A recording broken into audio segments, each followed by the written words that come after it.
Why did you write the book? Wow. That's a good question.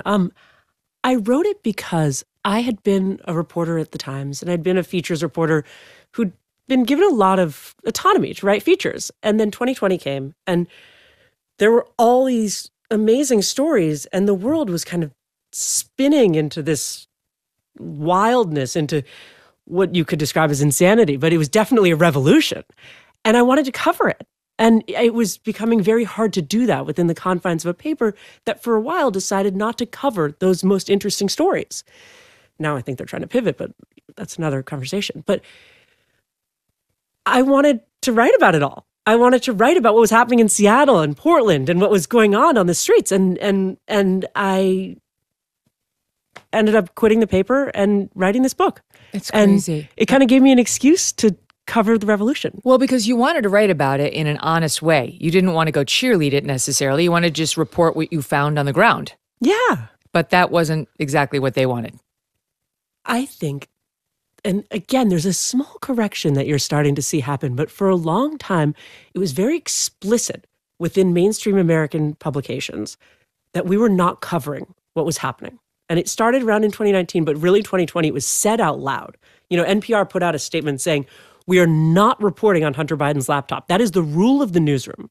That is stated explicitly. It wasn't like subtly said. It was proudly said. Mm. And I think within the Times, within every mainstream American sort of liberal media institution, it was quite proudly stated, we are not going to cover the most interesting stories.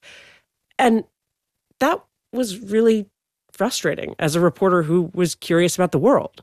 And I didn't go to write propaganda. I wrote to cover things with curiosity and an open mind and a sense of humor.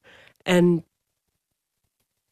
I just couldn't help myself. Yeah, they weren't in the market for that. Yeah, so, there wasn't a market for that. Did they send you to Chaz? Did they send you to San Francisco? Because the book is replete with these stories of what you found there.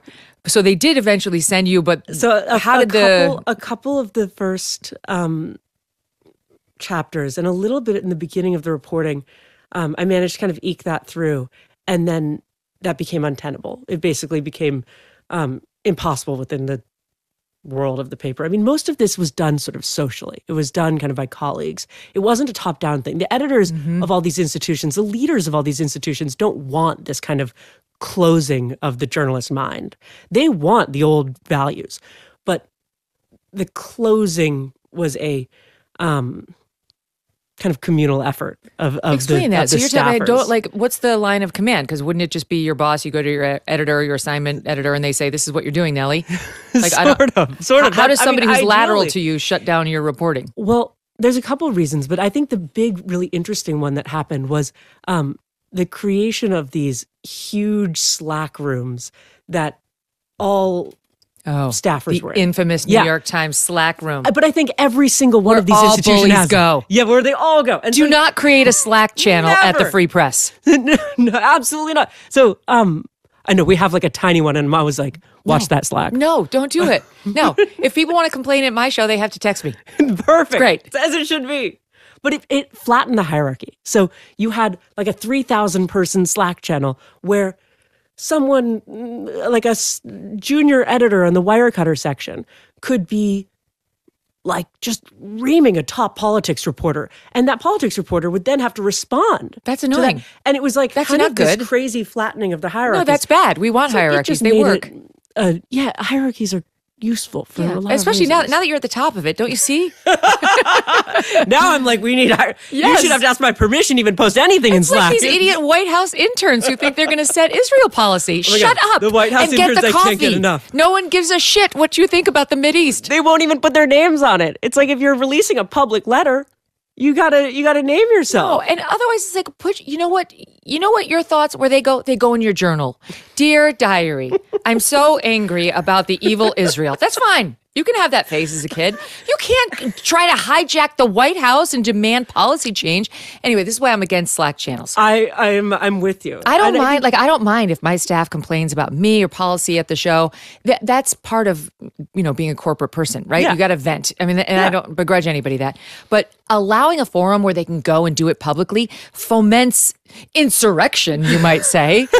And that's bad. Anyway, so the Times There's a Slack total channel flattening. is infamous for leading to this kind of problem. Complete flattening of hierarchy, complete flattening. And then basically the 5% of loudest, craziest voices get to decide editorial policy. Because you don't want to be yelled at by 1,000 people in a Slack room.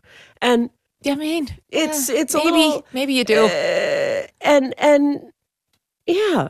Depends on the person, but I think within these leftist circles, it does matter. You know, they're still obsessed with reputation and standing, and certainly, I'm sure at the Times, even more so. And prestige and goodness and the appearance of good, and writing this book and like doing this reporting and going to these places required giving up a little bit of my need for prestige and good standing and being good in the eyes of people who I'd spent most of my life trying to be good in the eyes of. Yeah. And that's very honest. That was really jarring. But at the same time, it was so fun to report these stories, and it was so fun to do this. I mean, a lot of it is such low-hanging fruit. Like, we joke at the Free Press about the idea of like time laundering, which is this notion that the mainstream media waits about 2 years before something is sort of koshered to write about. Yep. And so let's say puberty blockers for adolescents and the side effects those might have. The sort of Substack, Free Press, all of the independent media outlets get a full 2 years to report on that before the mainstream media decides it's safe to touch it. Pretty great. Or the lab leak. You get 2 years. So you really get a big head start on a lot of these stories. The laptop, exactly. Yeah. You get a big head start. So in a lot of ways, it's very fun as a reporter because there's so many stories that the old institutions are scared to touch. Well, let me ask you a question on that because, and I could bring this up when Barry comes too, but so there's a piece of that is fun because you have a corner on the market. Then there's another piece. Like, I really like Bill Ackman, and I love what he's doing on X now, and I love watching his awakening, this, billionaire investor who's realizing how pernicious DEI is. But I would be lying if I didn't say there's a piece of me that is also like slightly like, all right, Bill, you're a little late to the party. Like, welcome. But the way, it's like people write about it like he's finally Bill Ackman is going to bring down. It's like, you know what? A lot of us have been fighting this fight a very long time, and we're called a bunch of names for it. Yeah. Like, fine that you're here now, okay? But you're a little late. But a lot of people I'm late to the party. A lot of people are late to the party. You. No, you should. You could. It's I don't. But you want more people at the party. Yes. So, I don't know. This reminds me of when, sorry, just a one-off. No. Charlize Theron. Yeah, love her. So she played me in a movie, and it was about sexual harassment. Yeah, the Me Too movement. And when she went on her media tour to promote the movie, people said to her something about like, well, Megyn Kelly wasn't first. She had been harassed by him years earlier, and she didn't come out with it until years later. And she had the nerve to say, Megyn Kelly was late to the party. No question. Bitch, you weren't even at the party. You never fucking came forward with any allegations. I'm sure you were harassed, but you're too pussyfooted to say anything about it. So take a seat, all right? I don't want to hear about but there was no party before Fox News and then the New York Times exposing Harvey Weinstein. So I was like so pissed about it. So I have like some tolerance for people like you who are legitimately on the other side of just liberalism and like sort of with those people and of those beliefs who then were open-minded enough to see, wait a minute, I have questions. Wait, I may not be on the factual side of this particular issue. And I have that same tolerance for Bill Ackman. I just don't like the lionization of people like Bill because it's like... No, of course.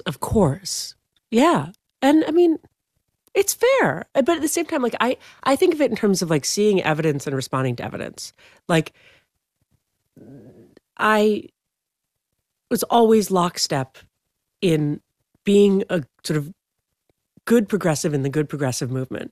And I don't consider it that my politics have radically shifted in any which way, although, of course, the progressive movement doesn't allow any questioning, so that they would consider me as having done so. But it's more like, I have a chapter about San Francisco. If you live in San Francisco and you still believe that drug legalization, which I believe for many years, that drug legalization is a good idea, after walking for years along the streets and seeing people dying on the streets as you're walking around, and that being the ideal progressive outcome, where it's the freedom people have to just do drugs, die on the streets, be given cash every month to just sort of continue to live there. If you look at that and say, this is working, and my ideas here were right, and I shouldn't change my mind on this, you're fooling yourself. Mm-hmm. I mean, it's almost religious at that point. It's not based in reality. Correct. You're not an evidence-based person. Yeah. And emotionally, I want to say drugs should be legal because I'm like, the government should get out of as much of people's lives as possible. And if people want to do drugs, whatever. But the lived experience, the reality you see on the streets, you're like, you know what? This isn't working. Did you know Fast Growing Trees is the biggest online nursery in the U.S. with more than 10,000 different kinds of plants and over 2 million happy customers? And now you can grow lemon, avocado, olive, or fig trees. They have houseplants too. Fast Growing Trees makes it easy to order online and ship directly to your door in 1 to 2 days. You can even find the perfect fit for your specific climate, location, and needs. Whether you are looking to add some privacy, some shade, or some natural beauty to your yard, Fast Growing Trees is ready to help you make the right selection from their nursery. And right now, they have some of the best deals online, like up to half off on select plants and more. Viewers get an additional 15% off when using the code Megyn at checkout. That's an additional 15% off at fastgrowingtrees.com using the code MEGYN at checkout. Go to fastgrowingtrees.com, code Megyn. This offer won't last forever. Tell them I sent you. Hey, thanks so much for watching. If you like what you just saw, hit the subscribe button for more clips and full episodes.